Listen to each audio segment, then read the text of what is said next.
Привет, дорогие друзья! Сегодня приготовим очень вкусный чесночно-сырный соус для фастфуда. Этот соус готовится очень легко и обладает насыщенным вкусом. Молоко 150 мл.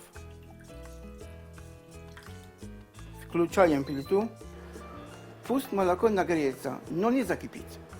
Сыр чеддер 65 грамм.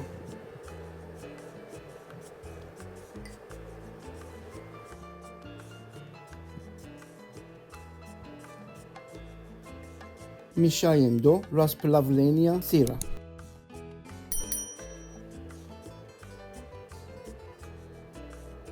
Убираем сотейник с огня. Орегано пол чайной ложки. Перец белый молотый пол чайной ложки. Чесночное пюре пол столовой ложки. Все перемешиваем. Майонез пол стакана. Снова смешиваем.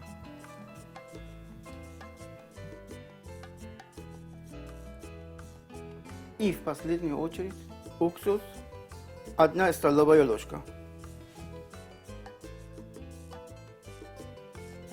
Вот такой соус получился. Остывший соус отправляем в холодильник. Этот соус отлично подходит Для пиццы, гамбургеров, снеков и разного рода фастфудов. Рецепт вкусной пиццы можете посмотреть по ссылке под видео. Посмотрим, что получилось. Спасибо за ваши лайки, репосты и комментарии. Ну что, пробуем?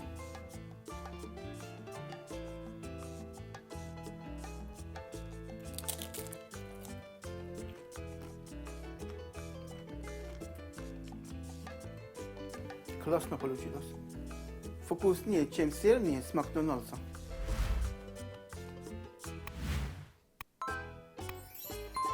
Всем добра и жду вас в гости снова.